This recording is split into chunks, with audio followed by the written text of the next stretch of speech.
Vamos vamos a avanzar. Pero esto, un segundo, por favor, aquí con un detalle que no me he percatado.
La blástica va a estar en relación con el déficit de lo que es de vitamina B12 y con el déficit de ácido fólico, ¿ya? Entonces hay una disminución en la concentración de B12 y hay una disminución en la concentración de ácido fólico. ¿Listo? Entonces, con eso vamos a ver y vamos a revisar las características de la anemia megaloblástica. Como ustedes ya lo saben, las características son bien. Uno de ellos es que vamos a ver el BCM, ¿no? El BCM es más mayor de 100 fentolitros por promedio, ¿no? Entonces, eso es la característica de una anemia megaloblástica, más de 100 fentolitros. El enlentecimiento de la síntesis de ADN que puede llevar al paciente a presentar pancitopenia. O sea, el paciente puede presentarse con déficit con anemia megaloblástica con pancitopenia, ¿no? Secundario a un enlentecimiento de la síntesis de ADN. Y el otro, la anemia megaloblástica se produce por déficit de vitamina B12 y ácido fólico, independiente, ¿no? La vitamina B12 es la megaloblástica, la B-folato también es megaloblástica, ¿no? Concentración de la alteración de alteración de la síntesis de ADN también nos puede presentar un fenómeno conocido como eritropoyesina eficaz. ¿Qué es lo que sucede? Se puede, digamos, hay una destrucción de los eritrocitos en proceso de maduración, cosa que puede llevar a producir incluso en algunos pacientes se puede haber ictericia, digamos, a predominio indirecto, ¿no? Indirecto. Ictericia indirecta. ¿Listo? Ya. Entonces, asincronía de la maduración de la célula. Y mire, la vitamina B12, vamos a hacer un recuento. La vitamina B12, los depósitos corporales es de 2 a 5 miligramos, donde se va a dar en el hígado, ¿no? En el hígado están los depósitos de vitamina B12, ¿ya? Entonces también el agotamiento es de 3 a 5 años. Se absorbe en el ilion distal y los requerimientos diarios son de 2 a 5 microgramos. ¿Por qué el agotamiento de depósitos? Esto es importante que se tarde de 3 a 5 años, que esa diferencia del el agotamiento de depósitos de ácido fólico se tarda de 3 a 5 meses, ¿ya? Entonces aquí los alimentos con vitamina B12 son variados, digamos, están dados desde los hígado de vaca, por ejemplo, es uno de ellos. Otra cosa importante, que la vitamina B12 no lo encontramos en vegetales. No lo encontramos en vegetales y lo encontramos todo en carnes, ¿no? Entonces, ¿qué vamos a encontrar en todo lo que está ahí? Y cada vez, o sea, cuanto más tengamos, digamos, carne de vaca, por ejemplo, ¿no? Carne de vaca o carne de ovino, cabrito. Entonces, cualquiera de estos, ¿qué es lo que va a hacer? Vamos a tener mayor cantidad de vitamina B12. Entonces, un riesgo para tener anemia meloblástica ser vegetariano, por ejemplo, ¿no? Es un riesgo. Vegetariano, un vegetariano puro, un vegano completo, por ejemplo, es un paciente que va a tener es un paciente que no tiene ingesta de vitamina B12, tiene que tener suplementos y tiene alto riesgo de hacer anemia megaloblástica. Entonces aquí está más o menos lo que vamos a ver, cuál es el comportamiento de la vitamina B12, cómo es su comportamiento. Y el comportamiento es unido a una proteína, la cobalamina, ingresa la cobalamina va a ingresar con, digamos, la cobalamina va a ingresar y resulta que este ingreso de cobalamina en el estómago, ¿qué va a suceder en el estómago? En el estómago va a suceder que se una la pepsina secretada por el ácido clorhídrico rompe esa unión de cobalamina con proteínas y se queda la cobalamina expuesta sola. Esta cobalamina se une a la aptocorrina secretada también por las células parietales. Aquí es bastante, las células parietales son siendo muy importantes. Entonces la aptocorrina y la cobalamina viaja hasta dónde? Va a viajar hasta el duodeno, ¿no? En el duodeno sigue como aptocorrina. ¿Y qué va a suceder? ¿Qué va a suceder en el duodeno? Va a suceder que se va a unir al factor intrínseco. Y el factor intrínseco también ha sido, digamos, producido por las células parietales. El factor intrínseco también, ¿no? Es en este momento que se libró la aptocorrina y se junta con el factor intrínseco. Y llega hasta el ilion. Al llegar al ilion, ¿qué es lo que va a suceder? Al llegar al ilion se va a juntar con quién? Con el factor intrínseco y va a penetrar por la cubulina, ¿no? Una vez dentro del enterocito se libera la cobalamina del factor intrínseco y la cobalamina se une a un transportador, ¿no? Y ese transportador de cobalamina va a ser principalmente la transcobalamina 2, ¿no? Entonces hay una transcobalamina 1, transcobalamina 3, pero la transcobalamina 2 es digamos, de las más importantes, ¿no? Entonces tenemos a la transcobalamina 2 y, y vemos que como entonces el déficit de vitamina B12 nos va a dar que la anemia megaloblástica. Entonces, viendo, ahora vamos a ver del ácido fólico, algo sencillo como para ir recordando para poder tener ideas, ¿no? Su requerimiento es 50 a 100 microgramos, pero si ustedes se dan cuenta, las fuentes son variadas, ¿no? Pueden haber desde vegetales como la lechuga, el melón, el limón, el hígado, los riñones, también, o como también tenemos digamos, a las carnes, pero digamos, o sea, en variadas cantidades, ¿no? Entonces es muy difícil que hagamos déficit de ácido fólico.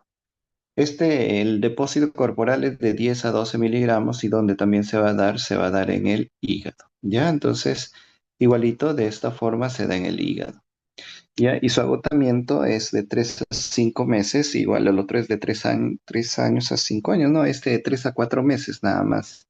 Entonces, el agotamiento. ¿En quiénes está más agotado el ácido fólico? ¿En quiénes no se puede utilizar el ácido fólico o tiene una disminución en su capacidad de absorción? En los pacientes OH, en los pacientes alcohólicos. En los pacientes alcohólicos puede haber una anemia megaloblástica bien fácil por déficit de folato.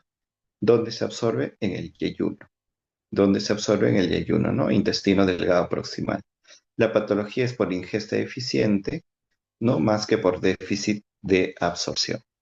Pues aquí tenemos un alimento ricos en contenido de ácido fólico, esto es variado, ¿no? Es variado hacer, o sea, 4 champiñones, sus harina, naranjas, todo, o sea, no hay pierde en cualquier alimento.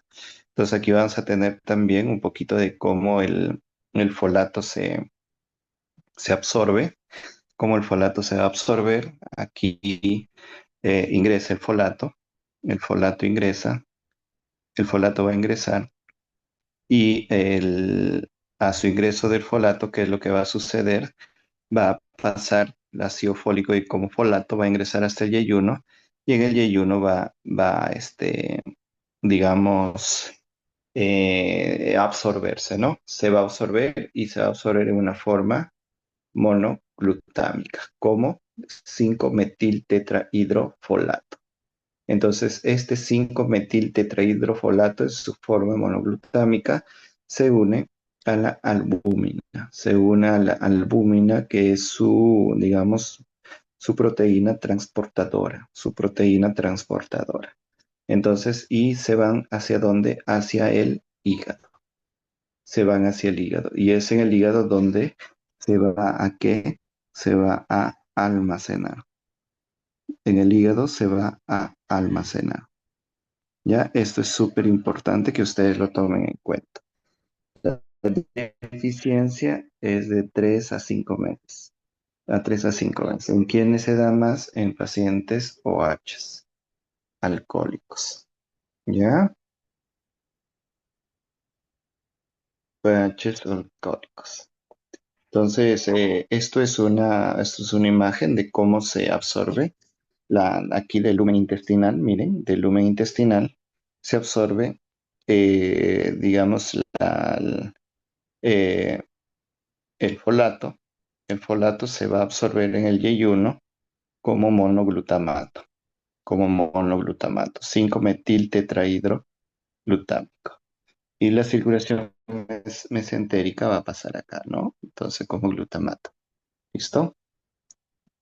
Y aquí está el metabolismo del ácido fólico.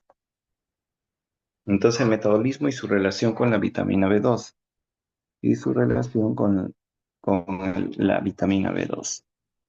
Nosotros tenemos, como ustedes ven acá, la, la cobalamina, que es la vitamina B12. Esto es un cofactor. Es un cofactor de una enzima llamada metionina sintetasa. La vitamina B12 es un cofactor de una enzima llamada metionina sintetasa. La metionina sintetasa hace que la homocisteína pase, digamos, a la homocisteína pase a metionina, ¿ya? Pase a metionina. Por eso se llama metionina sintetasa. Y hace que el 5-metil-tetrahidrofolato se convierta en folato, se convierte en folato, ¿no? Entonces, y de esto sale pues el folato activo, ¿no? El 5,10-metil-tetrahidrofolato para la síntesis de ácidos nucleicos. Aquí está, ya está, 5-metil-tetra. Entonces, la vitamina B12 participa en esta activación del folato. Entonces, esta activación del 5-metil-tetrahidrofolato se da por la vitamina B12 y la metionina sintetasa hace que la homocisteína se convierta en metionina. Hace que la homocisteína se convierta en metionina. Entonces es importante ese detalle. Entonces, vamos a ver lo otro, el otro también, que cuando nosotros vemos, la cobalamina también participa en que ingresa aquí a la mitocondria, ingresa la cobalamina y participa en la producción de succinilcoenzima A. Succinilcoenzima A partir de qué? De la metilmalonilcoenzima A. Metilmalonilcoenzima A. Entonces, cuando hay un déficit de vitamina B12 puro, o sea, sin folato, entonces se va a incrementar específicamente la metilmalonil coenzima A más la homocisteína. Y cuando hay un déficit de vitamina B12 más ácido fólico, se va a incrementar solamente la homocisteína, ¿no? O sea, si la homocisteína aumenta, puede ser por déficit de vitamina B12 o por déficit de folato. Entonces, principalmente, si solamente fuese un déficit de vitamina B12 puro, que es lo que se va a elevar la 5-metilmalonilcoenzima A. Entonces, causa de la deficiencia de folatos y vitamina B12. O sea, entonces, ¿qué es lo que causa que esto? Generalmente son asociadas la vitamina B12 a los folatos, están asociadas a la ingesta y los déficits de vitamina B12 a la absorción, alteraciones de la absorción. Pero hay una variedad que vamos a ver, por ejemplo, dice causas de deficiencia de vitamina B12, causa de deficiencia de vitamina B12 bajo consumo dietético. Vitamina B12 que es de lo menos común porque nosotros tenemos almacenes muy grandes, ¿no? En este caso, por ejemplo, los veganos, los vegetarianos, bajo consumo de origen animal, que están entre todos los veganos, los vegetarianos, ¿no? Esto es el bajo consumo directo, es lo que nosotros tenemos, es lo, digamos, lo menos común porque no hay mucha cantidad de pacientes vegetarianos o veganos, ¿no? O sea, dentro de todo el grande espectro que tenemos de personas, ¿no? Y después los fenómenos de mala absorción. Los fenómenos de mala absorción, esos sí son frecuentes. Los fenómenos de mala absorción se pueden dar por fenómenos, por ejemplo, por una patología llamada anemia perniciosa. La anemia perniciosa, ¿qué es lo que se produce? Produce anticuerpos anticélulas parietales o anticuerpos antifactor intrínseco. Anticélulas parietales, antifactor intrínseco. Y entonces, ¿qué es lo que hacemos? Esto va a producir una enfermedad ileal, o sea, no, es esto, ¿no? Anticuerpos que no permiten la absorción. La atrofia gástrica también, porque hay una disminución del factor intrínseco. Hay una enfermedad ileal, o sea, el déficit de la absorción por una ileitis, por ejemplo. El esprue y las diarreas crónicas pueden producir mala absorción. Incremento de los requerimientos en el hipertiroidismo y las parasitosis tipo Difilobrotium pacificum, ¿no? Difilobrotium pacífico. En Difilobrotium pacificum, ¿qué es lo que va a hacer? Va a hacer que los parásitos, la vitamina B12 no se logra absorber completamente.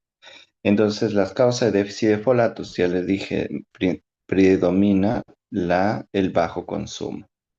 El bajo consumo dietario. Eso es lo que predomina sobre mala absorción y todo esto. Incremento de requerimientos también puede producir déficit de folato. Por ejemplo, en el déficit de incremento de requerimientos en las hematopoiesis hiperactivas, en el caso de anemias hemolíticas, condiciones hipermetabólicas y, y también, por ejemplo, los incrementos de requerimientos de acuerdo a las necesidades, ¿no? Rápido crecimiento como en lactantes o en las mujeres gestantes también. Ahora acá, miren, es importante el alcoholismo y su relación con la anemia megaloblástica por déficit de folato, ¿no? Entonces, eso es lo que sucede. Hay una anemia megaloblástica por déficit de folato en pacientes con alcoholismo. Entonces aquí vemos causas y fármacos antifólicos también, ¿no? Bueno, eso es una variedad que les dejamos acá.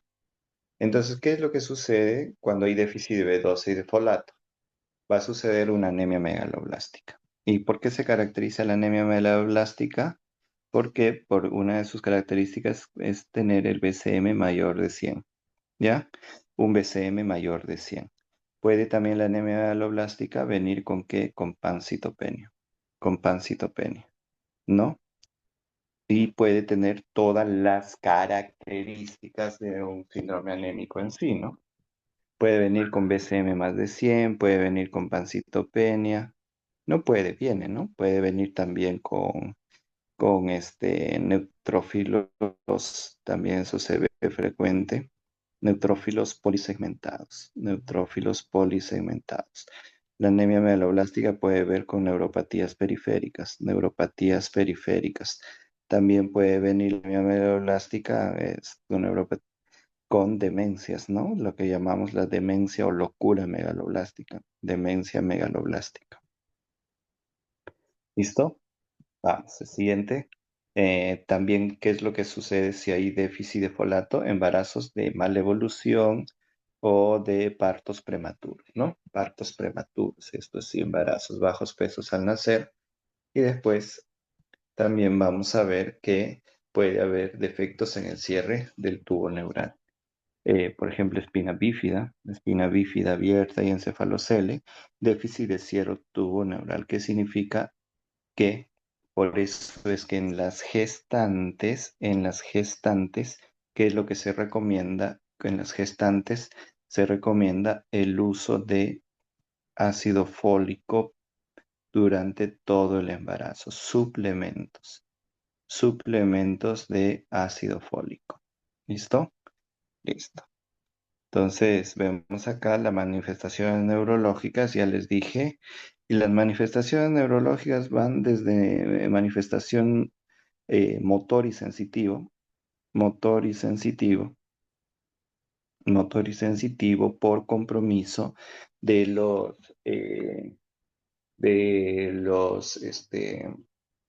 canales estos que ascienden, ¿no? De la médula espinal, ¿no? Estos en los, ¿cómo se llaman estos? Ascendentes, que son ascendentes, bueno, ya se me escapa el nombrecito, pero los cordones laterales y cordones posteriores, ¿no? Estos cordones laterales posteriores son comprometidos en las manifestaciones neurológicas por déficit de vitamina B12 y folato, principalmente de la vitamina B12. Manifestación neurológica que se puede dar incluso, lo voy a poner acá, incluso si no hay, sin BCM mayor de 100, ¿no? O sea, ustedes pueden tener un paciente que tenga déficit de folato reciente y que de B12 recién no nos está haciendo aún anemia megaloblástica, o sea, no nos está haciendo anemia macrocítica, ¿no? Y por eso dice incluso sin BCM más de 100, ¿ya? Esto es lo que les decía, neuropatías periféricas, deterioro cognitivo y atrofia óptica, ¿no? Mielopatías periféricas. Los vemos acá y también es importante que puede haber hiperhomocisteinemia y esta hiperhomocisteinemia está asociada a enfermedad cardiovascular y a las eclampsias. Entonces, pero digamos, esta hiperhomocisteinemia como factor de riesgo es cuando su aumento se da incluso sin déficit de B12, ¿no? Sin déficit de B12, entonces se puede decir que la hiperocisteinemia constituye un factor de riesgo cardiovascular.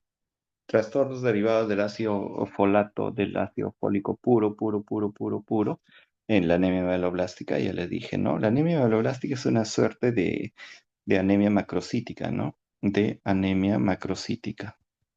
O sea, la anemia macrocítica, estamos diciendo que es el BCM más de 100. Si esta anemia macrocítica le tengo que pedir a esta anemia macrocítica, ¿qué es lo que yo le pido? Le pido vitamina B12 o le pido folato, ¿no? Le pido folato. Y si estos dos me salen disminuidos, estoy frente a una anemia o cualquiera de los dos, anemia megaloblástica. Ahora el otro lado que me salga normal, entonces yo puedo sospechar que esta anemia macrocítica puede ser que de origen, digamos, por ejemplo, como una mielodisplasia. Mielodisplasia.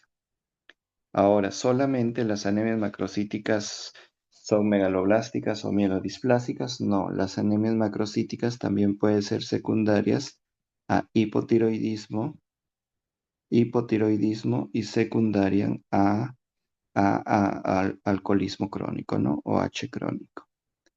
O pacientes hepatópatas también, hepatópatas crónicos. Entonces, todos estos pacientes, hipotiroidismo, H crónico, hepatópatas crónicos, pueden hacer, digamos, anemias macrocíticas, ¿no? Estamos aprovechando esta lámina como para recordar lo que es anemia macrocítica. Trastorno de ácido fólico, espina bífida en el feto, Por eso es que la recomendación siempre va a ser gestantes. Gestantes, tomar ácido fólico permanentemente durante todo el embarazo. ¿Ya?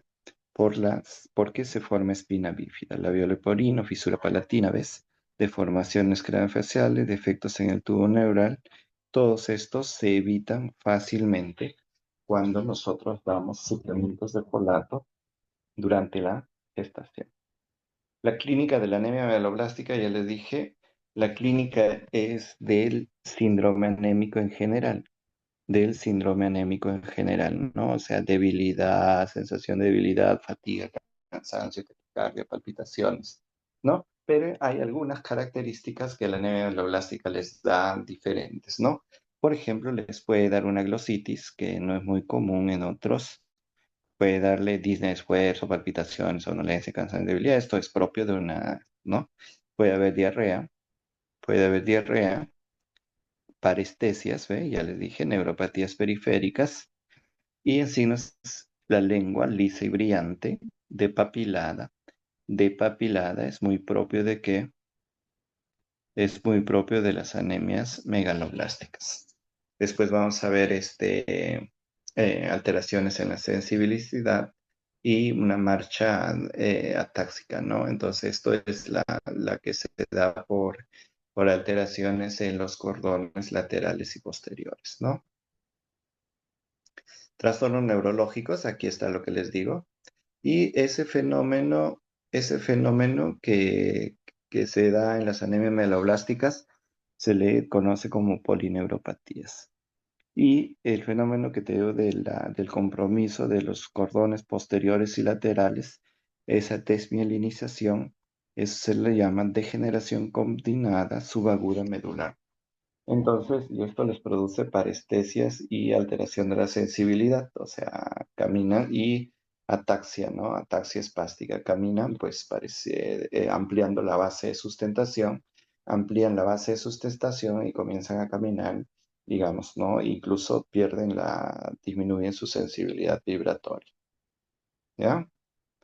Y puede haber un fenómeno que se llama demencia reversible. O sea, lo que antes incluso tenía un nombre, le llamaban locura megaloblástica. En el laboratorio, ya les mencioné, siempre va a estar asociado a una anemia macrocítica. Está asociado a una anemia macrocítica. Y puede asociarse a trombocitopenia y leucopenia, ya les dije. Entonces, ¿qué es lo que puede estar asociado? Puede estar asociado a trombocitopenia y leucopenia. O sea, puede la anemia megaloblástica, en la anemia megaloblástica puede haber pancitopenia, puede haber pancitopenia. O sea, todas las líneas celulares están. Y también esta anemia está dentro de lo que es las anemias arregenerativas, por si acaso. Está dentro de las anemias arregenerativas. ¿Ya? Ahora, lo que sí también se ve en un extendido de sangre, los neutrófilos hipersegmentados, neutrófilos con más de 5 lobulaciones, porque lo normal en lobulaciones del neutrófilo es de 3 a 5 lobulaciones. Uno que es más mayor de 5 lobulaciones, índice reticulocitario disminuido, por eso está dentro del contexto de lo que es anemias arregenerativas. No todas las anemias macrocíticas son megaloblásticas, eso es importante. ¿Por qué? Porque las anemias macrocíticas también pueden ser por hipotiroidismo, también pueden ser por OH crónico, ¿no? También pueden ser ¿por qué? Por hepatópatas crónicos, también pueden ser por mielodisplasias, ¿no? Por ejemplo, ¿no? ¿Se dan cuenta? Todos no son necesariamente megaloblásticos. El mielograma, lo que sí, el mielograma es un estudio de la médula ósea. Hay un aumento en la densidad celular eritroblástica con alteración de la maduración nucleocitoplasmáticas. Podemos encontrar, ojito, ojito, ojito, ojito, ojito, ojito. Podemos encontrar DHL aumentada, bilirrubina indirecta aumentada. ¿Por qué encontramos esto? Por el fenómeno que ustedes ya les dije. El fenómeno se llama eritropoiesis ineficaz. Eritropoyesis ineficaz. Entonces, en déficit de vitamina B12 y folato puede haber eritropoyesis ineficaz. Esta eritropoyesis ineficaz condiciona a que puede haber un aumento de la bilirrubina indirecta y un aumento del lactato deshidrogenasa. ¿Ya? Entonces, pareciera que fuese una anemia hemolítica, ¿no? Ahora, nosotros aquí tenemos que solicitar a todos TSH porque las anemias macrocíticas es una anemia macrocítica y el hipotiroidismo nos da anemias macrocíticas. Entonces, ¿qué hacemos en el laboratorio? En el laboratorio siempre tenemos que pedir el dosaje de ácido metilmalonilco, ¿no? Malonilco encima, o sea, el ácido metilmalónico. Eso es lo que aumenta cuando hay déficit de B12 purito, ¿no? De B12 purito aumenta el ácido metilmalónico o el metilmalonil, ¿no? El metilmalonil. El dosaje de homocisteínas, la homocisteína va a dar siempre en déficit de folato de vitamina B12, ¿no? Y el dosaje de vitamina B12 siempre sérico, folato, foláculo intraeritrocitario. Pero lo que se pide es principalmente estos dos, ¿ya? Listo. Entonces aquí vemos, la otra forma es que la anemia perniciosa. La anemia perniciosa es una enfermedad autoinmune. Esta enfermedad autoinmune, ¿qué es lo que va a hacer? Va a producir, va a producir dos cosas. Va a producir que puede haber un anticuerpo que lo vamos a llamar anticuerpo células parietales. Y también puede haber un anticuerpo antifactor intrínseco.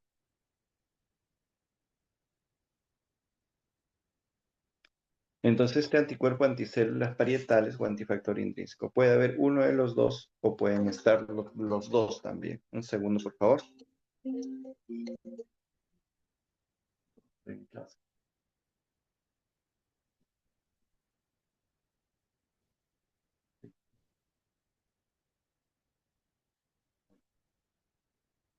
Ya, y puede ser por anticuerpos anticélulas parietales o antifactor intrínseco, cualquiera de los dos, uno de los dos o los dos, ¿no?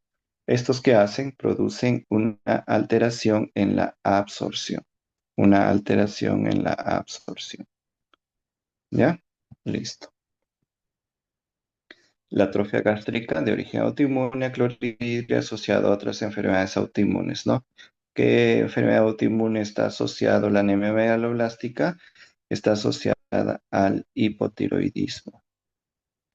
Hipotiroidismo, hipotiroidismo por enfermedad de Hashimoto. Hipotiroidismo por enfermedad de Hashimoto. Eso está asociado. Esto es la anemia perniciosa. Pruebas de diagnóstico de anemia perniciosa. Pruebas de diagnóstico de anemia perniciosa. Vamos a ver que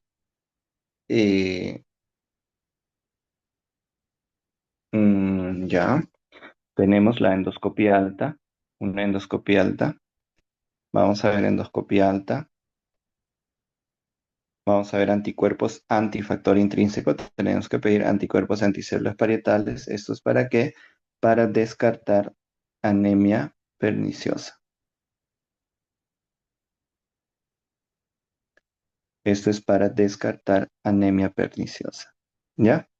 Siempre solicitar por su asociación de otras patologías anticuerpos antitiroideos.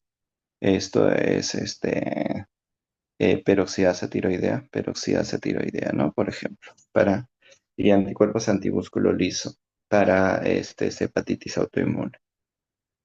No siempre la anemia perniciosa va en relación con esto. Tratamiento de la anemia megaloblástica es los objetivos. Esto, bueno, no es parte de semiología, pero lo vamos a ver, ¿no?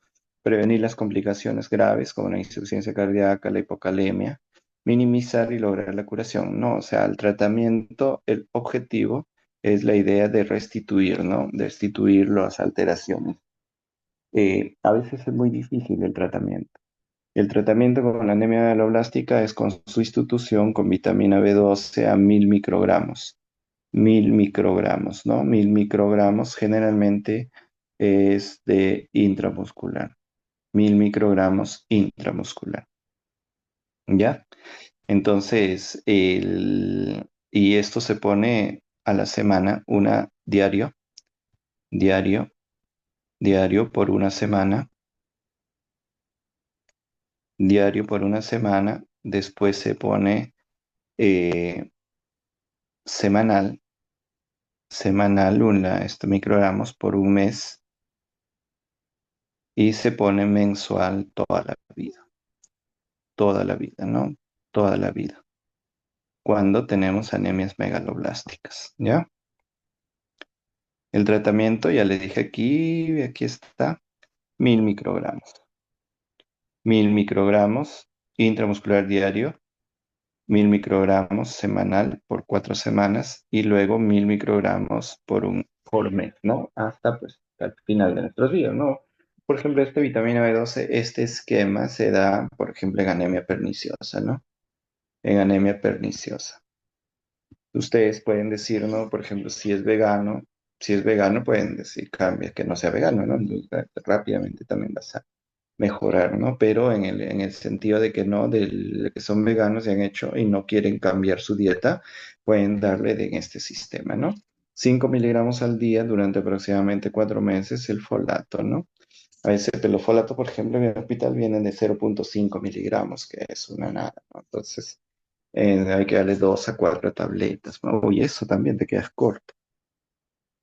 Es importante que cuando nosotros empezamos, el primer día de inicio, le pidamos dosaje de reticulocitos y luego le pedimos al séptimo día. Estos reticulocitos al séptimo día deben de haber aumentado. Estos reticulocitos deben de haber aumentado considerablemente. Este aumento considerable al séptimo día, ¿qué va a significar? Que va a significar de que respuesta, hay una respuesta al déficit de vitamina B12. Y esto siempre, ¿no? Entonces, el tratamiento con la sustitución se hace con reticulocitos. Duración del tratamiento de la anemia perniciosa, ya les dije, es de por vida. Déficit de aporte hasta conseguir la normalización de la dieta, pero si no quieren, digamos, cambiar de dieta un vegano, el tratamiento es de por vida. Ojo, ojo, ojo, ojo, ojo, ojo, ojito, ojo.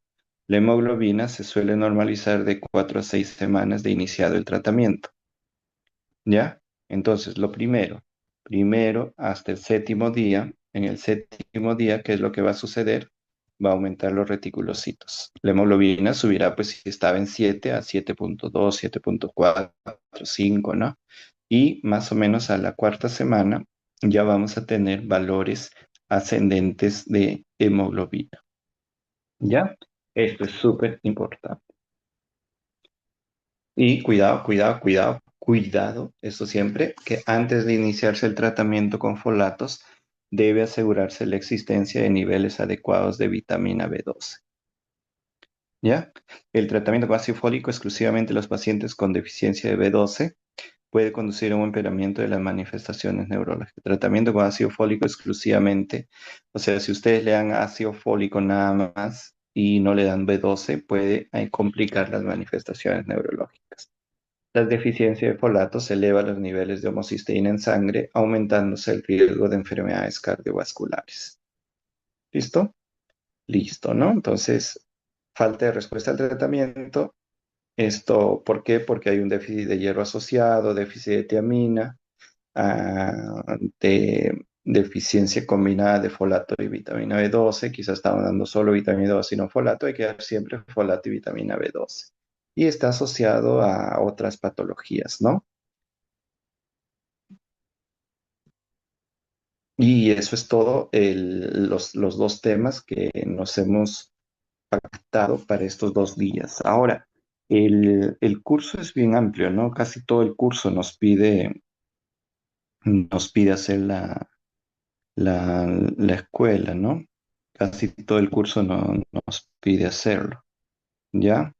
Y vamos a ver ahora, un segundo, por favor, voy a tratar de ingresar para lo que nos continúa, ¿ya? A ver, un segundo. eh, Voy a, no sé, estoy tratando de salir Ok, doctor. y ya está. Ya, un segundo, espéreme, por favor. Voy a tratar de abrir otro, ¿ya?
Ahora vamos a hablar algo de anemias hemolíticas, ¿ya?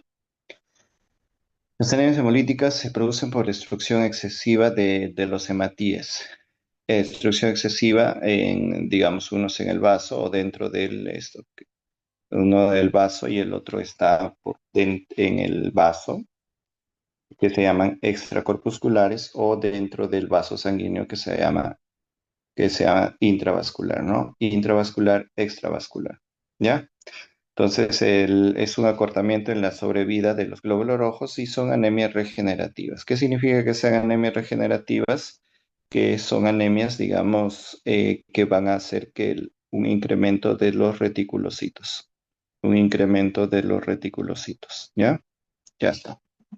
Entonces, esto es lo que vamos a ver y vamos a ver que las anemias hemolíticas se van a dividir en dos, las extracorpusculares y las intracorpusculares. Las intracorpusculares son hereditarias con excepción de la hemoglobinuria paroxística nocturna. Y las intracorpusculares pueden ser por defectos de membrana, por defectos de las de enzimas o por defectos en la hemoglobina, ¿ya?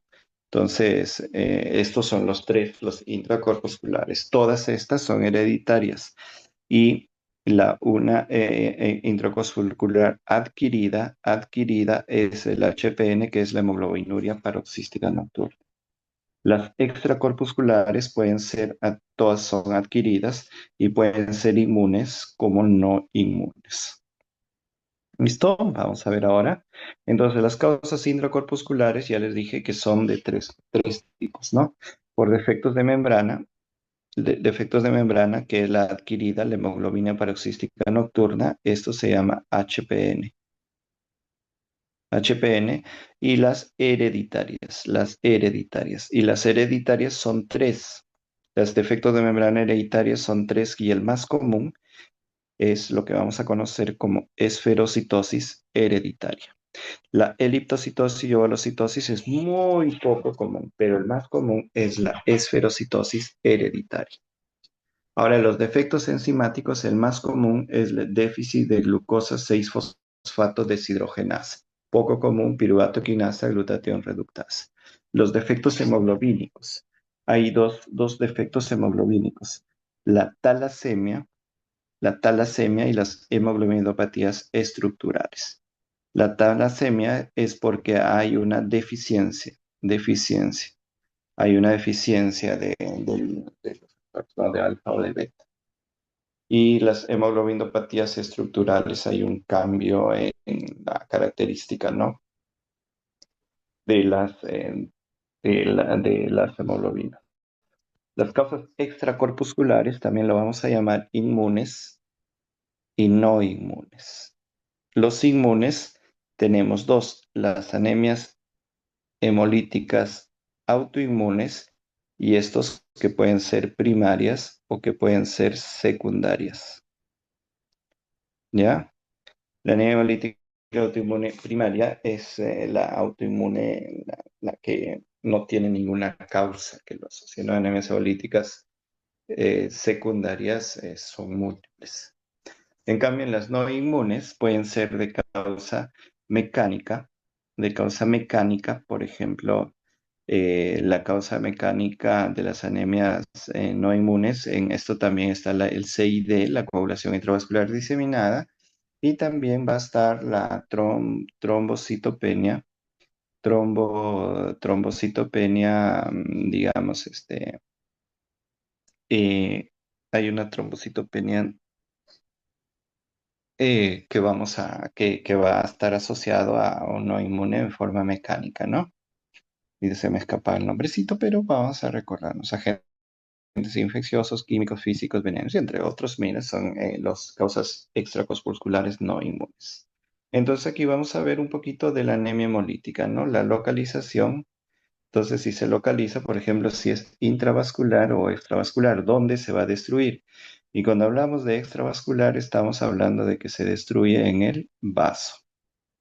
Y si hablamos de anemias hemolíticas intravasculares, son las anemias hemolíticas autoinmunes y el déficit de glucosa 6-fosfato de hidrogenasa.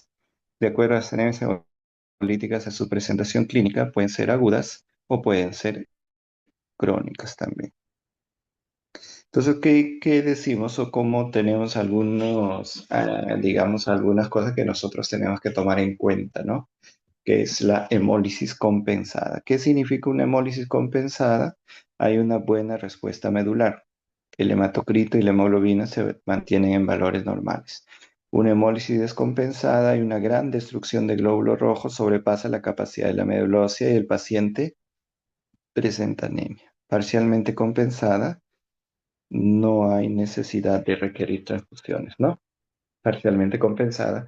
Aquí, por si acaso, las transfusiones en anemias hemolíticas son excepcionales. O sea, las anemias hemolíticas no se transfunden. No se transfunden a no ser que sea muy estrictamente necesario, ¿ya? Muy estrictamente necesario. Entonces, los mecanismos, vamos a ver los mecanismos de anemias hemolíticas. Los mecanismos son la hemólisis extravascular, 90%. Ya le dije dónde se produce la hemólisis extravascular, en el vaso, en el vaso. Aquí me dice vaso, ¿ve? Participa el sistema fagocítico mononuclear. ¿Por qué? Por las membranas rígidas, por el aumento de la permeabilidad de los cationes, ¿ve? Entonces, estos son dos mecanismos. Entonces, aquí, por ejemplo, ¿quién participa? El macrófago. El macrófago participa destruyendo, ¿a quién? Destruyendo a los, digamos, al- los glóbulos rojos, ¿no? Entonces, ¿qué hace? Que sale la hemoglobina, el grupo M sale como biliverdina, y ¿qué es lo que se produce? La bilirrubina. Entonces, aquí se incrementa la bilirrubina no conjugada. La bilirrubina no conjugada, también llamada bilirrubina indirecta. Entonces, una de las cosas de las anemias hemolíticas, ya estamos sacando la cuenta que hay bilirrubina indirecta elevada. Bilirrubina indirecta elevada. Característica de unas anemias hemolíticas. Otra característica de las anemias hemolíticas, como los reticulocitos están bastante incrementados, los retics están incrementados, ¿qué es lo que voy a hacer? Va a haber también, pues obviamente, un aumento en los reticulocitos, un aumento en los reticulocitos. También va a haber un aumento en la deshidrogenasa láctica, aumento en la deshidrogenasa láctica, aumento de reticulocitos, aumento de la bilirrubina indirecta. Entonces, estos tres se van a presentar en los pacientes digamos, alteraciones en la hemólisis, ¿no? Reticulocitos de HL beta 2, y cómo esta hemoglobina se libera, y algunos que no se transforman pues en globinas o en grupo M. ¿Qué es lo que va a suceder? Esta hemoglobina se va unido a uy, qué bárbaro, se me está yendo de la memoria. Esto va unido, se une a la aptoglobina. Por lo tanto, si se une, va a disminuir la aptoglobina. Entonces, vamos a hacer un resumen, que esto lo deben saber ustedes, sí, que en las anemias hebolíticas el DHL está aumentado, los reticulocitos están aumentados. Después también la bilirrubina indirecta está aumentado, la bilirrubina indirecta está aumentado. Después la aptoglobina está disminuido. La aptoglobina está disminuida. ¿Ya? Esas son cuatro cosas que debemos encontrar en las anemias hemolíticas en general, ¿no? Para cualquier tipo de anemia hemolítica. En general, encontramos la aptoglobina disminuida, bilirrubina indirecta, retix y todas esas cosas. Entonces acá los mecanismos de la hemólisis, y hemos visto acá la hemólisis extravascular, aquí vemos la hemólisis intravascular. La hemólisis intravascular, que es lo que se va a suceder por la sensibilidad, por la sensibilización al complemento sobre la membrana eritrocitaria. El complemento sobre la membrana eritrocitaria. Entonces, ¿qué hace? Pues aquí este glóbulo rojo, y aquí se posa el complemento y comienza a destruir a estos glóbulos rojos. Comienza a destruir estos glóbulos rojos. También vemos la hemólisis intravascular se puede dar por un trastorno físico o mecánico de glóbulo rojo. Por ejemplo, se va a producir por coagulación intravascular diseminada por la formación de los trombos, ¿no? Entonces, a este traumatismo físico mecánico se va a formar, y esto se va a llamar una anemia hemolítica microangiopática. Microangiopática.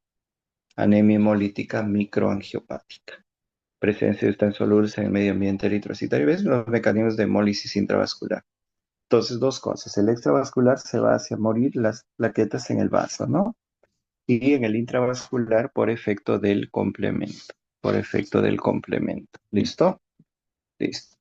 Entonces, aquí está la hemólisis intravascular. Vamos a verlo.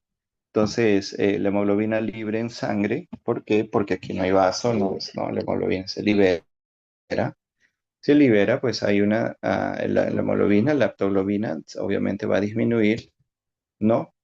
Y se van a formar, digamos, se va a formar igual la, ¿cómo se llama esto? Se va a formar bilirrubina indirecta elevada y todo eso es lo que vemos, ¿no? Ahora, la hemólisis intravascular tiene una característica de que esta hemólisis intravascular sí va a producir en cantidad bien coluria, ¿no? Una coluria, una coluria. Metodología de estudio de las anemias hemolíticas. Uno, la anamnesis y manifestaciones clínicas. Entonces, ¿qué hacemos con eso? Entonces, anamnesis, ¿qué significa? Síndrome anémico. Fatiga, cansancio, palidez, todo eso, ¿no? Y esto, las manifestaciones clínicas, la que les digo, ¿no? La anamnesis que va a estar fatigada, manifestaciones clínicas, palidez, por ejemplo, ¿no? Palidez, taquicardia, palpitaciones. Entonces, todos estos pueden, ¿qué? Estar asociados a la presencia de anemia hemolítica. Las pruebas generales de laboratorio para demostrar la presencia de hemólisis. ¿Cuáles son? Nuevamente lo repetimos, la aptoglobina disminuida, bilirrubina. Mire que lo estoy repitiendo varias veces para que ustedes vayan aprendiendo. Los retix aumentados, los retix. Y el otro, los bilirrubina, aptoglobina, bilirrubina indirecta. Y el otro que les dije, DHL, que también ha aumentado, ¿no? Entonces, esto, pruebas especiales para llegar al diagnóstico. Ahora, esas son las pruebas generales de laboratorio. Esto es, que ustedes ven acá, es para todo tipo de anemia hemolítica, no necesariamente autoinmune, microangiopatía, cualquiera. O sea, ustedes tienen eso elevado o eso elevado, el bilirrubina disminuido y todo. Ustedes dicen, estoy ante la presencia de una anemia hemolítica. Estoy en presencia de anemia hemolítica, que puede ser inmunológico, no inmunológico, extravascular, intravascular, no lo sé, pero esto es una anemia hemolítica. Y hay pruebas especiales de laboratorio, pruebas especiales para llegar al diagnóstico definitivo de la causa de hemólisis, ¿no? Entonces vamos a ver algunas cositas, la anamnesis, la etnia, la historia familiar, por ejemplo, ¿no? Anemia, ictericia, litiasis. La litiasis vesicular en jóvenes, está asociado a anemia hemolítica. Antecedentes personales también, ¿no? Sospechar en hemólisis en la triada anemia, ictericia, esplenomegalia, que es una triada, ¿no? Triada. ¿Esto un segundo? Ahorita ya voy a clase para que ahorita voy. Sí, sí. Anemia, anemia, ictericia y esplenomegalia. Entonces aquí está la clínica, ictericia, como ustedes ven, acá ictérico, aquí está la coluria, le puede haber esplenomegalia. Y esto está asociado, la litiasis vesicular está asociado, litiasis vesicular en personas jóvenes está asociado a anemia hemolítica. Laboratorio, ya dije, por ejemplo, ¿no? El laboratorio, les dije acá, una forma de, de que el paciente tenga, digamos, un- una anemia hemolítica intracorpuscular, ¿no? Hereditaria, por rigidez, por alteraciones en la membrana, es los esferocitos, hemólisis extravascular. Entonces, estos son, los esquistocitos son propios de qué? Hemólisis intravascular de forma mecánica. Los esquistocitos se ven en anemias hemolíticas microangiopáticas. Anemias hemolíticas microangiopáticas. Las formas anulares se ven en en el paludismo. Las falciformes también se le llama drepanocíticas, anemias drepanocíticas, y esta es la característica, ¿no? Cambios en la estructura, porque hay una alteración no funcional, sino estructural de la hemoglobina. Hay un cambio en la glicina por la valina, ¿no? Glicina por la valina en una cadena de la hemoglobina. Pero, y eso se ve y les da la forma así, ¿no? Microcíticos en talasemia, ¿no? Entonces hemos visto también ya en el laboratorio, ya lo que les estaba repitiendo yo, aptoglobina disminuida, bilirrubina indirecta elevada, DHL elevado, reticulocinocitos aumentados, el BCM también puede ser, por lo tanto puede ser una normocítica o como también puede ser macrocítica, ¿ya? Policromasia, eritrocitos nucleados, hiperplasia eritroide, bueno. Entonces, en el laboratorio, las hemólisis extravasculares, miren, las extravasculares, esta es la diferencia entre los dos. Aquí hay predominio de la bilirrubina indirecta sérica, las extravasculares, porque hemos visto el aumento del urobilinógeno fecal y urinario. Pero en la intravascular hay hemoglobinuria, que es muy diferente a urobilinógeno, ¿no? Porque esto se ha producido por la vía indirecta y de eso se ha ido. Entonces, la hemólisis intravascular predomina la hemoglobinuria. Esto es lo que es. Entonces, ¿cuál es la diferencia entre uno de los dos? ¿Cómo lo voy a definir? Porque en la hemólisis intravascular hay hemoglobinuria. Aquí hay disminución de la hemoglobina, lo mismo que acá en la extravascular también va a haber, ¿no? Pero, digamos ahí. Ya, entonces así vamos a quedar. Las intracorpusculares, vamos a ver algunas intracorpusculares. El más común es la esferocitosis hereditaria. La alteración en la membrana. La alteración en signopatías, el más común, el déficit de glucosa 6-fosfato deshidrogenasa y en los defectos hemoglobínicos, la talasemia y la anemia falciforme o también llamado la drepanocítica. Drepanocítica. En los anemias salvíticas de origen inmune. Entonces ya hemos hablado de los defectos de membrana y todo, ¿no? Entonces no lo vamos a hablar en extenso, pero vamos a hablar ahora de las anemias hemolíticas de origen inmune. Entonces, las anemias hemolíticas de origen inmune, tenemos los eritrocitos son normales funcionalmente. El problema en el de origen inmune es que se acorta por un mecanismo mediado por anticuerpos. O sea, hay anticuerpos anti glóbulos rojos, ¿no? Estos son de dos tipos, autoanticuerpos, por eso se llama anemia hemolítica de origen autoinmune, y aloanticuerpos, ¿no? Pero esto es ya cuando hay una transfusión de sangre, por ejemplo, ¿no? De otra persona. Anticuerpos dirigidos contra un fármaco, activación y la presencia de anticuerpos. Estos anticuerpos se quedan pegados y se espera pues la actividad de quién, del complemento, ¿no? Y que hacen destruir al glóbulo rojo. ¿Ya? Entonces, esto, activación de la vía del complemento y los anticuerpos, anemias hemolíticas de origen inmune. Entonces vamos aquí y nos vemos en que el laboratorio de origen inmune es lo mismo, atolobina disminuida, y como el de origen inmune es de, digamos, de destrucción intravascular, que es lo que voy a encontrar, esto, hemoglobinuria. Entonces igual retiques aumentada, mención la hemoglobina, bilirrubina, y en sangre periférica puede encontrar variadas, ¿no? Esferocitos, aglutinación, esquistocitos, policromas, cualquiera de estos puede encontrar en sangre periférica. Entonces, a todo paciente que nos haga un síndrome, un síndrome de anemia hemolítica, un síndrome de anemia hemolítica, ¿qué es lo que tengo que solicitarle? Un test de Coombs. El test de Coombs.